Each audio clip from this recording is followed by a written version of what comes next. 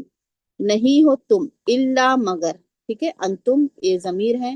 یہ جو ہے ڈیٹیچ ضمیر جو ہم نے دیکھا تھا، انتا انتم، انتم یہ پیورل کے استعمال ہوتی ہے جمع کے لیے اور میل کے لیے، مذکر جمع کی ضمیر ہے یہ، اور پریزنٹ سامنے جو ہوتا ہے انتم مسلمون، تم سب مسلمان ہو، میل کو کہیں گے، مرد کا ذکر ہوتا ہے، جیسے انتم صالحون، تم سب مرد نیک ہو، ٹھیک ہے، انتم عابدون، تم سب مرد عابد عبادت گزار ہو، تو یہ انتم میل کے لیے استعمال ہوتی ہے، جمع کی ضمیر ہوتی ہے۔ انتم الا، الا یہ حرف استثناء ہے، جیسے ابھی میں نے کہا کہ ان کے ساتھ یہ ہمیشہ رہے گا، اس تب ان کے معنی ہوں گے نہیں، اس کے معنی ہوتے ہیں مگر، سوائے، بجا، یا صرف، یا بس۔ جب اللہ کے ساتھ آتا ہے تو ہم اس کے معنی اس طرح سے کرتے ہیں، صرف یا بس یا مگر، ٹھیک ہے۔ تم مگر، پی میں حرف جر آ گیا، لغوی معنی حرف جر کے ہمیں پتہ ہے، اندر میں، اس طرح دلالن، دود گمراہی کے معنی میں، دود لام لام گمراہی، یعنی سیدھے راستے سے بھٹکا ہوا، ہم اور کبیر یہ معنی ہے بہت بڑا، بہت زیادہ، شدید، کاف با را، کبیر کے معنی ہے بہت بڑا یا بہت شدید، صفت کے طور پر آتا ہے کسی چیز کو بڑا بتانے کے لیے۔ اب یہاں پر کس کی صفت، کس کی کوالٹی بتائی جا رہی ہے کہ جو گمراہی ہوگی، جو انسان بھٹکا ہوا ہوگا، وہ گمراہی کوئی معمولی نہیں ہوگی، وہ ہوگی کبیر، بہت بڑی۔ تو پہلی آیت میں اللہ تعالیٰ نے، پہلی آیت کا کیا ذکر چل رہا تھا، کیا تمہارے پاس، ان سے سوال کیا جا رہا تھا، ان سے پوچھا جا رہا تھا کہ تمہارے پاس کوئی گروہ یا نہیں آیا، یہ سوال ان سے کون پوچھ رہے تھے؟ خزن، ان کے دروغے، یعنی ان کے جو چوکیدار تھے، نہیں آیا تمہارے پاس کوئی ڈرانے والا؟ تو وہ کہیں گے کیوں نہیں، یقیناً آیا تھا ہمارے پاس ایک ڈرانے والا، لیکن ہم نے اسے جھٹلا دیا، اور ہم نے کہا تھا، کیا کہا تھا، کہ ہم نے کہا تھا کہ نہیں نازل کی اللہ نے من شیء، کوئی بھی چیز، نہیں ہو تم مگر بہت بڑی گمراہی میں۔ تو فرشتے اب اس کا جواب کیا دیں گے وہاں کے چوکیدار، کہ نہیں، واقعی میں تم جو بہت بڑی گمراہی میں ہو۔ تو اب یہاں پر دیکھیے، اب ان سے جو سوال کیا جا رہا ہے، یہ سوال کرنے کا مقصد یہ ہے کہ اب دوزخیوں ان کو ذلیل کرنا، ان کی آخری حجت کو بھی قائم کرنا، کہ ان کو بتانا کہ اب ان کے دروگے پوچھنا کہ تم کتنے بد نصیب ہو، کیا نہیں آئے تھے کیا تمہارے پاس، ہاں کوئی رسول نہیں آیا تھا؟ اور جب تک رسول کوئی نہیں آتا، کسی، جب تک بتایا نہیں جاتا، یہ حجت بھی قائم ہو کہ اللہ تعالیٰ یہ جو تمہیں سزا دے رہی ہیں، کوئی یہ نہیں کہہ سکتا کہ اس سزا سے میں بے خبر تھا، مطلب اس کے بارے میں مجھے علم ہی نہیں تھا، میں نے کبھی اس کے بارے میں سنا ہی نہیں تھا، مجھے پتا ہی نہیں تھا جنت کیا ہے، دوزخ کیا ہے، یہ چیز کوئی بیان ہی نہیں سکتا، حجت بتا ہی نہیں سکتا۔ تو اللہ تعالیٰ یہاں پر اس چیز کو ختم کر رہے ہیں، بتا رہے ہیں کہ تمہارے پاس آیا تھا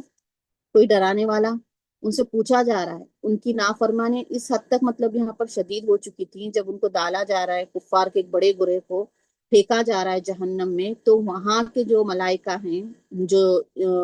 وہاں کی دیکھ دیکھ کرنے والے، جیسا پیچھے ذکر آیا ہے، وہ فرشتے ہی ہیں وہاں پر، تو وہ ان کو ملامت اور رسوائی کی خاطر پوچھ رہے ہیں، کیا دنیا میں نہیں تمہیں خبردار کرنے آیا تھا؟ تو مقصد کیا ہے یہاں پر، کہ جیسے فرشتوں کو پتہ نہیں ہے یا اس بات کا علم نہیں ہے کہ واقعی میں کہ آیا تھا یا نہیں، یا معصومیت میں سوال کر رہے نہیں، بلکہ مقصد یہ ہے کہ ان کی شرمندگی کو جو ہے اور مزید بڑھانا، اور ان کے منہ سے ہی یہ اعتراف، یہ قبول کرانا کہ رسول آئے تھے، لیکن انہوں نے اس کی تکذیب کی، انہوں نے جھٹلایا، انہوں نے سچ سامنے ہونے کے باوجود بھی اس سچ کو نہیں مانا۔ تو یہاں پر معلوم ہوتا ہے ہمیں کہ اللہ تعالیٰ جو ہے کسی کو بھی رائی کے دانے کے برابر بھی کوئی عذاب یا کوئی سزا نہیں دے سکتے، نہیں دیں گے، کیونکہ اللہ کا عدل و انصاف یہ کا تقاضا ہے کہ بغیر حجت قائم کیے، بغیر ڈرانے والے رسول بھیجے، عذاب نہیں دیتے۔ ہمارے سامنے یہ ساری چیزیں موجود ہیں، تو تبھی اس کا سوال اور جواب لیا جا رہا ہے، یعنی یہاں پر یہ چیز بتائی جا رہی ہے، جب جب کسی قوم پر عذاب آیا ہے، ہر دور میں اس جگہ پر نبی کو بھیجا گیا ہے، یا تو انہوں نے نبیوں کو جھٹلایا، اس قوم نے حق کو ماننے سے انکار کیا ہے، یا کسی نے حق کوئی نہ کوئی شے لائے نبی کو تکلیف دی ہے، اور تبھی اس قوم پر دنیا میں بھی عذاب آیا، آخرت میں۔ تو اس سے ہم، یہ آیت ہمارے لیے بہت بڑی اس بات کی دلیل ہے کہ اللہ تعالیٰ کسی کو بھی بغیر حجت قائم کیے اور بغیر ڈرانے والے رسول بھیجے عذاب نہیں دیتے۔ اب یہاں پر یہ سوال ہے کہ عذاب جو ہے جسمانی عذاب جو ملے گا، اس کے ساتھ ساتھ ایک بدترین انسان کے لیے وہ ہے دوزخ کا ایک نفسیاتی سائیکالوجی اور ایک روحانی عذاب بھی بن جائے گا، کیونکہ اسے پتا تھا وہ قبول کرے گا اپنا جرم، کہ دنیا میں آئے تھے نبی ہمیں بار بار روک رہے تھے، بار بار اس بات سے کہہ رہے تھے کہ حق یہ ہے، یہ جو تم کر رہے ہو غلط ہے، راہ دکھا رہے تھے۔ اب ہم سب نبیوں کے اگر ہم سیرت کو پڑھیں مطالعہ کریں تو ہمیں پتا ہے کتنے کتنے سال دعوت کی کام کی۔ نوح علیہ السلام کا ہی آپ لے لیجیے، 9.5 سال، کیا یہ مدت کم ہے؟ آپ صلی اللہ علیہ وسلم نے کتنے سال کتنے عزیز اور رشتہ اور کتنی محبت کرتے تھے آپ کو، وہی سے پہلے نبوت سے پہلے آپ کو امین کا لقب دیا گیا تھا، وہی رشتہ دار تھے، وہی ان کے قبیلے قریش والے تھے، وہی ان کے پورے قبیلے تھے مکہ والے تھے جو امین کہتے تھے، جو صادق کہتے تھے آپ صلی اللہ علیہ وسلم کو، آپ صلی اللہ علیہ وسلم کی تعریف کرتے تھے، بھروسہ کرتے تھے آنکھ ان پر۔ جیسے اللہ کے رسول نے دین کی دعوت دی تو کیا ہوا، کس طرح سے اذیتیں اور تکلیفیں دی گئی۔ تو اب ان کا یہی ہے کہ اس کے جواب میں انہوں نے جو کہا ہے کہ ہم بتایا جا رہا ہے، اسی لیے ان کو حقارت سے کہ اب کرو، خود ہی تم اس بات کا اعتراف کرو، خود ہی پروف کرو کہ تمہارے پاس آئے تھیں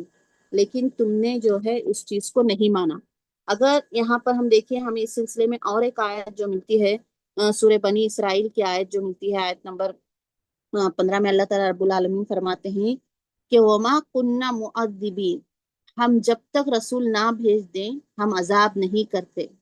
وما کننا معذبین، ہم عذاب نہیں کرتے، حتی نبعث رسولا، جب تک ہم رسول کو نہیں بھیجتے۔ یعنی یہ آیت سورہ بنی اسرائیل کی آیت ہمارے لیے بہت بڑی دلیل ہے کہ اللہ رب العالمین، ہم وہاں پر بچ ہی نہیں سکتے کہ ہم میں سے کوئی یہ کہے کہ ہمیں ملا ہی نہیں تھا ٹائم۔ اب تو آج کے دور کی اگر ہم بات کریں تو اتنی ٹیکنالوجی ہمارے پاس موجود ہے کہ گھر بیٹھے دیکھیے ہم، سبحان اللہ، اللہ کا علم، یوٹیوب کھولیے آپ یا کدھر کریے، اتنے دنیا بھر کے کورسز نکلے ہوئے ہیں، ہر جگہ آپ کو ملیں گے۔ کہیں بھی ہمارے لیے تو یہ دلیل ہو ہی نہیں سکتی کہ ہم یہ کہیں کہ ہمارے پاس کوئی علم نہیں تھا۔ اب تو کیونکہ تا قیامت تک نبی کریم صلی اللہ علیہ وسلم کے بعد کوئی بھی رسول آنے والے نہیں ہے نا، لیکن ہمارے پاس قرآن اور حدیث یہ موجود ہے، تو اب ہم اس کو دلیل بنا ہی نہیں سکتے، حجت قائم کر ہی نہیں سکتے۔ اسی سلسلے میں سورہ زمر کی ہمیں آیت ملتی ہے، جب جہنمی جہنم کے پاس جائیں گے، اللہ رب العالمین کہتے ہیں، اور جب جہنم کے دروازے جو ہیں کھول دیے جائیں گے تو ان کے دروغہ، ان کے چوکیدار جو فرشتے، جو ملائکہ ہوں گے جہنم میں، وہ ان سے پوچھیں گے کیا تمہارے پاس تم میں سے رسول نہیں آئے تھے جو تم پر تمہاری رب کی آیات پڑھتے تھے اور تمہیں اس دن کی ملاقات سے ڈراتے تھے، یعنی اس دن کی؟ تو وہ کہیں گے آئے تھے، ڈرایا بھی تھا، لیکن کافروں پر ہمارے پر یعنی کلمہ حق عذاب حق ہو گیا تھا، یعنی ہم نے اس کو نہیں مانا۔ وہ اپنے آپ کو ملامت کریں گے۔ اب اس کا آگے جواب وہ یہی دے رہے ہیں نا کہ آئے تھے ہمارے پاس لیکن ہم نے نہیں مانا، ہم نے رسولوں کو جھٹلایا، ان کی تابعداری سے ہم نے منہ موڑا۔ وہ خود اپنے گناہوں کا اعتراف کریں گے۔ حدیث ہمیں اس سلسلے میں اللہ کے رسول صلی اللہ علیہ وسلم کا فرمان ہے، حدیث کا مفہوم ہے کہ لوگ جب تک دنیا میں اپنے آپ پر غور کریں گے اور اپنے آپ کو برائیوں سے بچا لیں گے، حق کو جان لیں گے، تو ان کے لیے یہ حجت قائم ہوگی، کیونکہ انہوں نے کوشش کی۔ ہم یہ نہیں کہہ سکتے کہ ہمیں پتہ ہی نہیں تھا علم، اگر ہمیں نہیں ہے تو بھی ہمیں کوشش کرنا ہے، اس علم کو جاننا ہے، دیکھنا ہے، ٹھیک ہے، ہمیں پہچاننا ہے۔ اب ہمارے پاس کوئی اس کی دلیل نہیں آئے گی کہ ہمارے پاس تھا ہی نہیں، ہمارے پاس سب کچھ اب موجود ہے، اور اب صرف ہماری حد تک رکھنا نہیں ہے، اسے دوسروں تک بھی پہنچانا ہے۔ ابھی دیکھیے جہنم نے کیا کہا کہ جب یہاں پر ہم نے تغیظ کو دیکھا کہ اب یہ دونوں چیزیں ہو گئی، کیوں جہنم یہاں پر پھٹ پڑے گی غصے سے جب اس میں ڈالا جائے گا کوئی گروہ، اور کیوں اس طرح سے دروغہ سوال کیا جائے گا؟ کیا ہے یہ پھٹنا؟ یہ پھٹنا بہت شدید ہوگا جہنم کا، غصے کی وجہ سے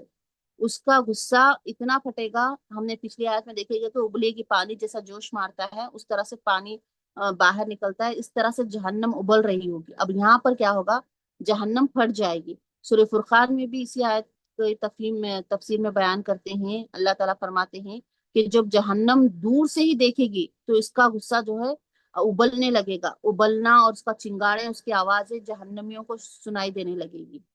تو یہاں پر یہی بات بتائی جا رہی ہے کہ یہ جہنم کا حال جو ہونا ہے، یعنی یہ حقیقت ہے، یہ کوئی امیجنیشن مطلب ہم تصور کر رہے ہیں ایسے ایسے نہیں ہوگا،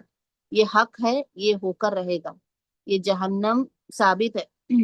اور جہنم اسی کو بچائے گی جہنم سے وہی بچے گا جس نے دنیا میں حق کو پا لیا، حق کو، اپنے آپ کو حق کو پانے کے بعد صرف سن کر رہا نہیں بلکہ اس کے مطابق اپنی زندگی کو عمل کیا۔ رسول صلی اللہ علیہ وسلم کی ایک حدیث اس سلسلے میں ملتی ہے کہ آپ سے حدیث کا مفہوم ہے، جہنم اپنے رب سے شکایت کرے گی اور کہے گی کہ اے میرے رب، میرے ایک حصے نے دوسرے حصے کو کھا لیا ہے۔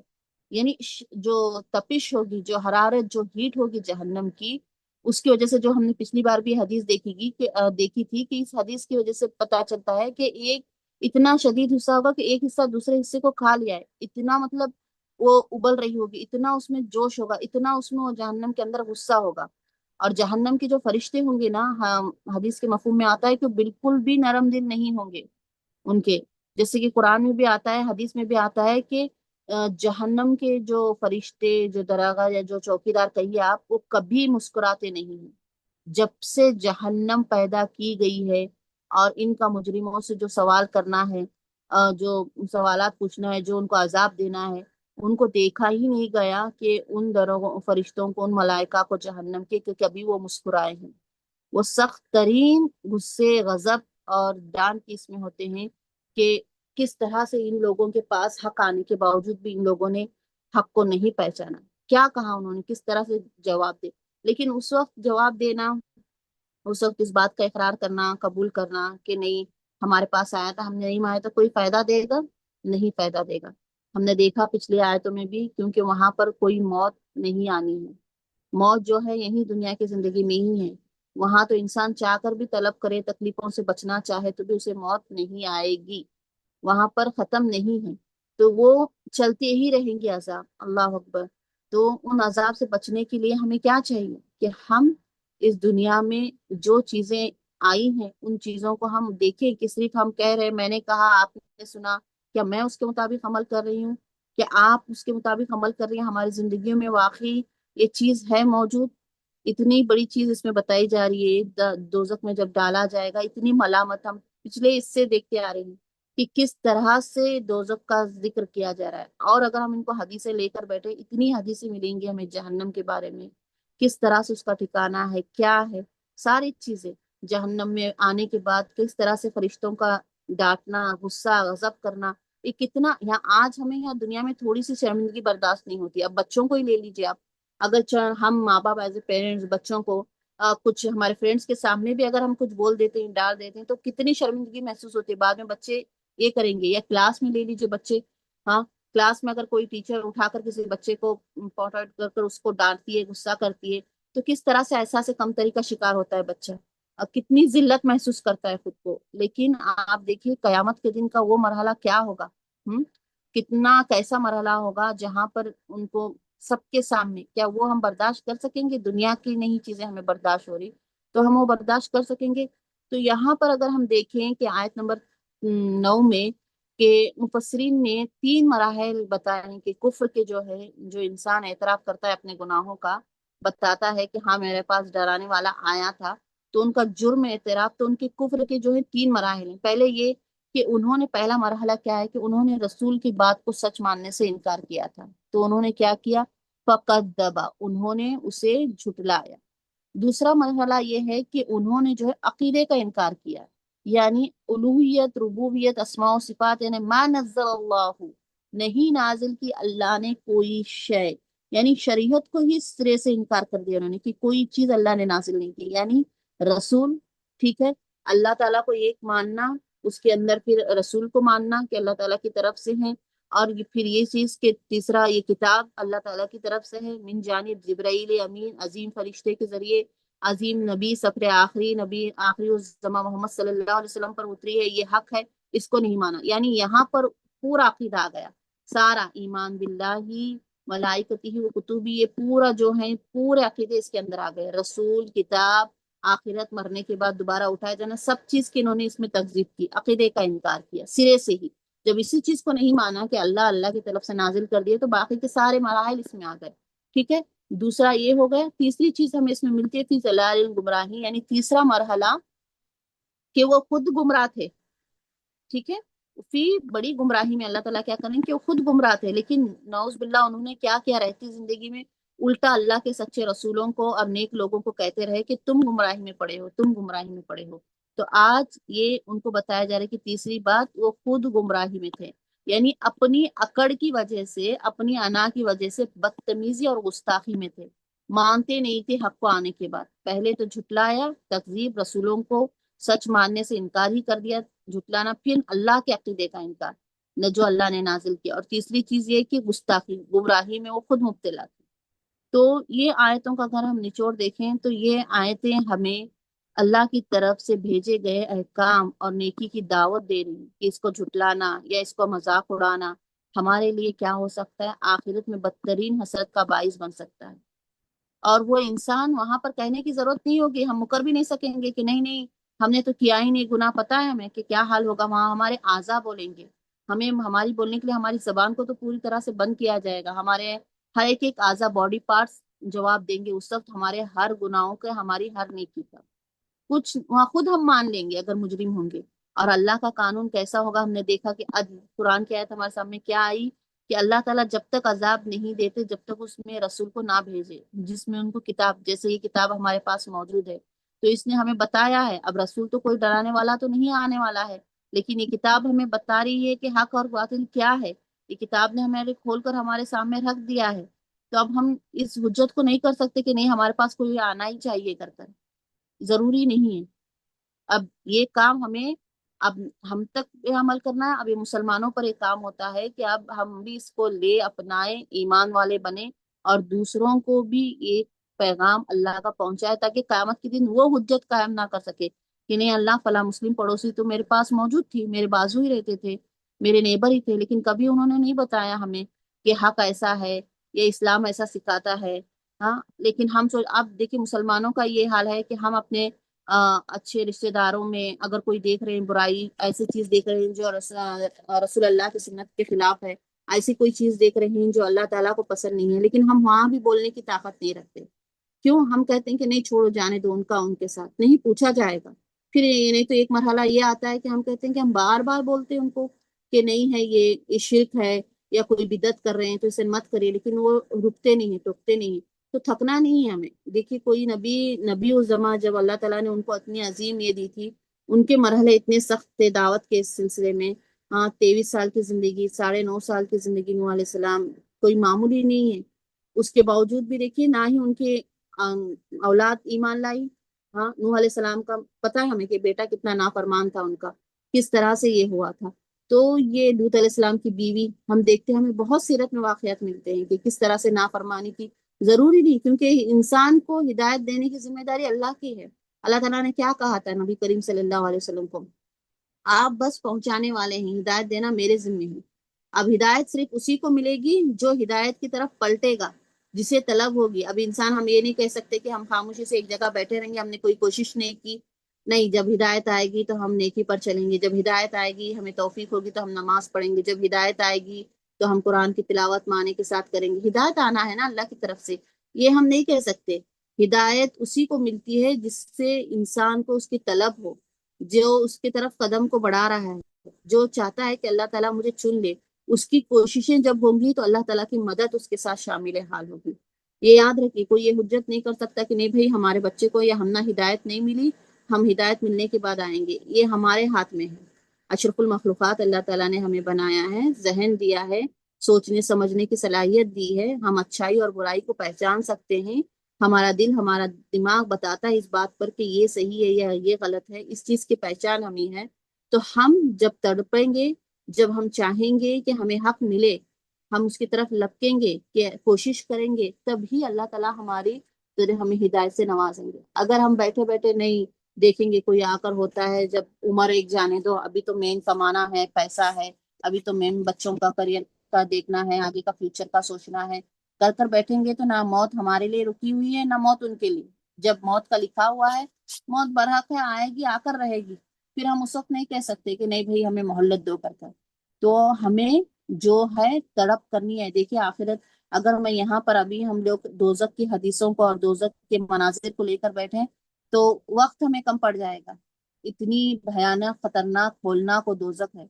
تو ہم دنیا کی تپش، دنیا کی گرمی، دنیا کی تھوڑی سی ذلت لوگوں کے سامنے برداشت نہیں کرتے۔ ایک پرٹیکولر چند لوگ ہوں گے یا 100 یا 1000 یا کلاس میں، دیکھیے آپ بچے، جیسے میں نے مثال دی وہ تو قیامت کا منظر ہوگا جہاں آدم علیہ السلام سے لے کر تا قیامت تک لوگ اس وقت ذلیل ہونا، اس وقت رسوا ہونا، اس وقت اس طرح کے سوالات کیے جانا جہنم کی طرف سے، جہنم کا غصے سے یہ ہونا، اپنے اندر کھینچ لینا جہنم کو، یہ سب کتنی عظیم شدت اور تکالیف ہیں جو انسان تصور بھی نہیں کر سکتا۔ اور آپ کو پتا ہے کہ دنیا کے مقابلے میں وہاں کی ہر چیز الگ ہی ہوگی جس کا تصور بھی انسان کے دماغ میں نہیں آ سکتا۔ تو اللہ سے ہم دعا کریں کہ اللہ تعالیٰ ہمیں اس جہنم کی تپش سے بچائے، اللہ ہم سے آسان حساب کتاب لے، اللہ ایک پل کے لیے بھی ہمیں جہنم کے حوالے نہ کرے، جنت الفردوس میں ہمیں جگہ نصیب کرے۔ تو یہ آیتیں محض صرف بتانے کے لیے نہیں ہے، یہ آیتیں ہمیں ایک بتاتی ہیں کہ جہنم ایک گڑھا نہیں ہے، بلکہ وہ غصے سے بھرا ہوا جذبات رکھتی ہے، اسے غصہ آتا ہے، وہ اللہ کے باغیوں کو، اللہ کے نافرمانیوں کو، اللہ کے انکار کرنے والوں کو دیکھ کر بھڑک اٹھتی ہے۔ اور اللہ کا دوسری چیز ہمیں اس آیت سے یہ پتا چلی کہ اللہ کا عدل جو ہے کامل ہے، کسی کو بغیر بتائے اچانک عذاب میں نہیں ڈالتا، مہلت دیتا ہے دیتا ہے دیتا ہے اللہ تعالیٰ، پھر اس کے بعد جب اللہ تعالیٰ کہتے ہیں نا رسی ڈھیلی چھوڑ دیتے ہیں، اور جب پکڑ میں آتے ہیں تو پھر اللہ تعالیٰ دبوچ لیتے ہیں۔ تو فرشتوں کا یہ جو سوال جو ہے مجرموں کو کیا تھا، ان کی غفلت یاد دلانے کا، ان کو احساس دلانے کا، ان کو شرمندگی کرانے کا۔ پھر اللہ تعالیٰ بتا رہے ہیں کہ نذیر کس طرح سے نذیر ہیں اللہ تعالیٰ، کہ انسان کی جو ہے نجات کا دار و مدار اس بات پر ہے کہ وہ آنے والے نذیر یعنی ڈرانے والے یعنی رسول اور اللہ تعالیٰ نے جو بھیجا ہے ان کی تعلیمات کی قدر کریں، اپنی عقل کو صحیح جگہ پر استعمال کریں۔ یہ نہیں کہ دنیا کر رہی ہے یا ہمارے باپ دادا سے کرتے چلے آ رہے ہیں تو ہم اس کو کریں گے، نہیں، ہم اپنے عقل کو خود دیکھیں کہ یہ حق ہے یا صحیح ہے، یا اس سے میرے رب راضی ہونے والے ہیں یا نہیں، یا یہ رسول اللہ صلی اللہ علیہ وسلم کی تعلیمات ہیں یا نہیں، اور اس کو اپنانے کی کوشش کریں۔ تو یہ دو آیتوں کا نچوڑ تھا، آگے بھی یہ سلسلہ چل رہا ہے، کل انشاءاللہ ہم دیکھیں گے کہ آگے بھی اس سلسلے میں آئے گا کہ جب وہ اعتراف کریں گے دوزخ والے تو کس طرح سے ہوں گے، کیا ان کو کہیں گے، اور وہ کیا وہ الفاظ اپنے نکالیں گے، اگر ہم سنتے سمجھتے تو کیا ہوتا۔ ٹھیک ہے انشاءاللہ ایک بار ہم ترجمے کے ساتھ پھر اختتام کرتے ہیں۔ تقادو قریب ہے، تمیزو وہ پھٹ پڑے، من الغیر غصے سے یا غضب سے، کلما جب بھی القیہ ڈالا جائے گا، پی میں ہا اس میں، پی ہا اس میں، فوجن کوئی گروہ کوئی جماعت، سألہم تو وہ پوچھیں گے ہم ان سے، خزنتہا اس کے دروگے، اس کے چوکیدار، ہاں اس کے یعنی یہاں سے مراد جہنم ہے، کیا کوشن حرف استفہام، لم نہیں، یا تھی آیا تھا، تمہارے پاس، نذیر کوئی ڈرانے والا، قالو وہ کہیں گے، بلا کیوں نہیں، قد یقیناً، جاء آیا تھا، نہ ہمارے پاس، نذیر ایک ڈرانے والا، فکذبنا تو کذب جھٹلایا تھا، نہ ہم نے تو ہم نے جھٹلایا تھا، وہ اور کل کہا تھا، نہ ہم نے اور ہم نے کہا تھا، ما نہیں، نزل نازل کی، اللہ نے، من سے، شیئن کوئی چیز، ان نہیں ہو، تم الا مگر، فی میں، ضلال گمراہی، کبیر بڑی بہت بڑی گمراہی۔ اللہ تعالیٰ ہمیں کہنے سننے سے زیادہ عمل کرنے کی توفیق دے، جو بھی حق بات آج میں نے یہاں پر کہی اللہ تعالیٰ کی طرف سے اللہ سے قبول فرمائے، جو غلطی کوتاہی وہ میری زبان، میری نفس اور شیطان کی طرف سے اللہ درگزر کرے، اللہ ہم سے آسان حساب لے، اللہ ہمیں جنت الفردوس میں جگہ نصیب فرمائے، دوزخ کی آگ سے اللہ تعالیٰ ہم تمام کی حفاظت فرمائے۔ سبحانک اللہم و بحمدک، نشہد ان لا الہ الا انت، نستغفرک و نتوب الیک۔ السلام علیکم۔